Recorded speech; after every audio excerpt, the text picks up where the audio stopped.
Students, our last topic is comparison of solution, suspension and collide. Simple मैं आपको explain करूँगी कि solution तो हम कर ही चुके हैं क्या होते हैं, then we will discuss about colloids and then suspension. और एक बात कि आप लास्ट में ये जो एक पूरा कंपैरिजन का टेबल है ये आप लोगों ने याद कर लेना है. This is very important. और जब आप पढ़ लेंगे तो आपको ये पॉइंट्स इसके जस्ट 5 पॉइंट्स हैं, आपने ये याद करने हैं. लेकिन इसके अलावा आपने ये काम करना है कि इसमें एक एक या दो एग्ज़ाम्पल्स भी ऐड करनी हैं साथ साथ. ठीक है, इसमें एग्ज़ाम्पल्स आर वेरी इंपॉर्टेंट. आप जब भी कोई डेफिनेशन लिखते हैं उसकी एग्ज़ाम्पल लिखना बहुत ज़रूरी है. और कोई अमाउंट लिखते हैं तो उसका यूनिट लिखना बहुत ज़रूरी होता है, क्योंकि यूनिट जो है उसके अगर आप नहीं लिखेंगे तो उसके मार्क्स डिडक्ट होते हैं. ठीक है, now we will start the topic solution. What is solution? Is a homogeneous mixture in which the particles are individual molecules, ion, or distributed evenly throughout the surrounding fluid. ये आप पहले कर चुके हैं कि ये एक homogeneous mixture होता है. Size of these particles are therefore are between 0.1 to 1 nanometer. This one. Therefore these particles cannot be seen by naked eye, यानी आप खाली आंख से उन्हें नहीं दे सकते. Ordinary microscopes and electron microscope. These particles can pass through ordinary and ultra filter paper. Filter paper ये lab में होते हैं. और कोई चीज़ें जैसे आप घरों में छलनी होती है चाय छानने के लिए, पत्ती छानने के लिए, इस तरह लैब में जो फ़िल्टर पेपर होते हैं, जो पार्टिकल्स अगर किसी सोल्यूशन में रेत चली गई या दूसरे डस्ट पार्टिकल्स, उन्हें अलग करने के लिए फ़िल्टर पेपर यूज़ करते हैं. तो ये पार्टिकल्स जो हैं सोल्यूशन के जो वो पास कर सकते हैं ऑर्डिनरी से और अल्ट्रा फिल्टर पेपर से. This solution is unable to scatter light. और जब इससे लाइट टकराती है तो वो फैलती नहीं है. ठीक है, next are the collides.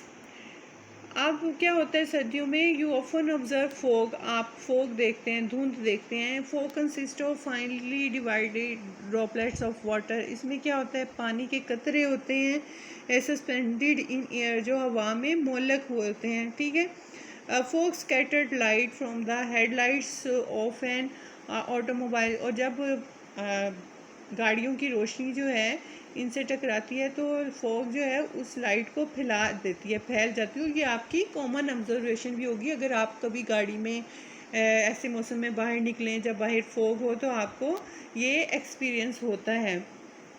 You might have observed that sunlight shining through a window is scattered by the dust particles. कि जब सनलाइट आती है खिड़की से अंदर तो अगर उसके फैल जाती है तो इसकी वजह क्या है कि हवा में डस्ट पार्टिकल होती हैं जिनकी वजह से वो फैल जाती है. सी फिगर 6.6. तो फॉग क्या है, ये कोलाइड है. You can see here. Fog and dust particles suspended in air are collides. ठीक है, इसे कोलाइड कहते हैं.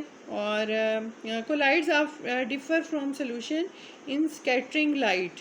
Solution can not scatter light. ये अभी हमने पॉइंट इम्पॉर्टेंट जो डिफ्रेंशिएट करता है सोल्यूशन को कोलाइड से, कि सोल्यूशन जो है लाइट को स्कैटर नहीं करते, यानी जब उनसे लाइट टकराती है सोल्यूशन से गुजरती है तो वो फैलती नहीं है, लेकिन कोलाइड से फैलती है. उसकी रीज़न क्या है कि वो सस्पेंडेड पार्टिकल्स होते हैं.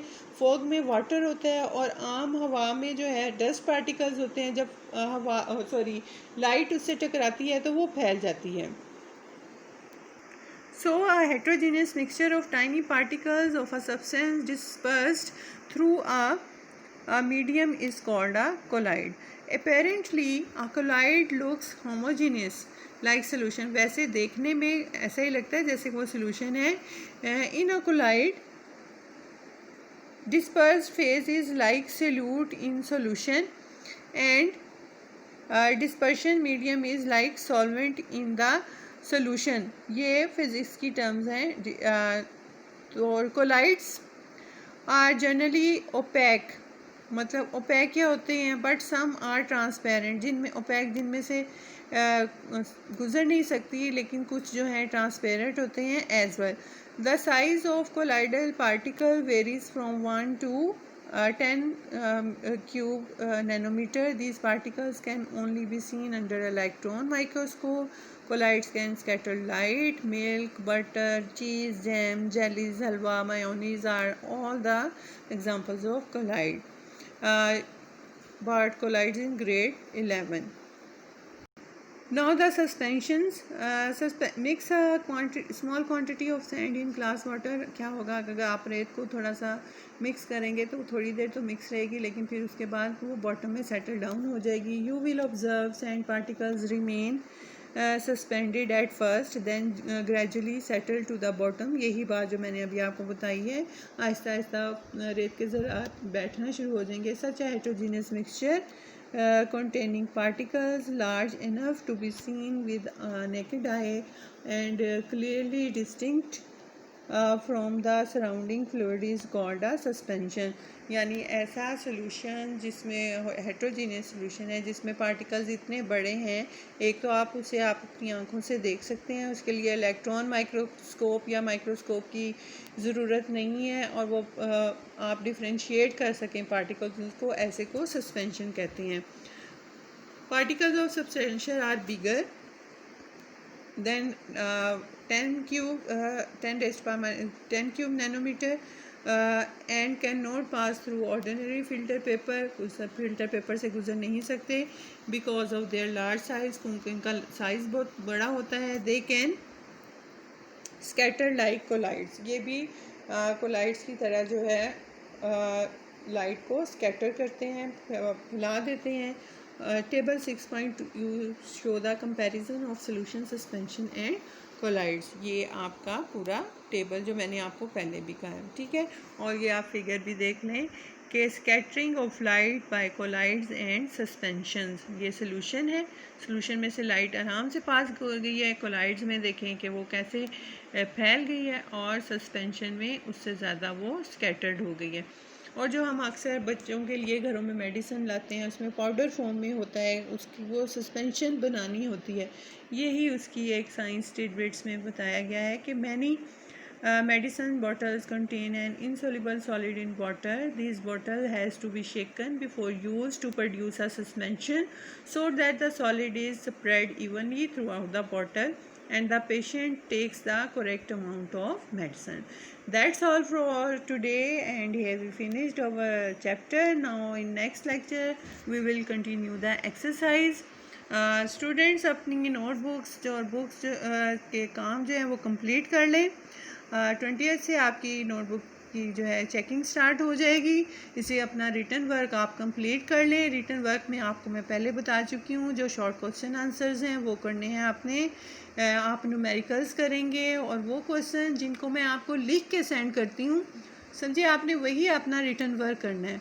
और जिसका मैं आपको कहती हूँ कि बुक से लर्न करना है, तो वो आपने रिटन वर्क में नहीं करने.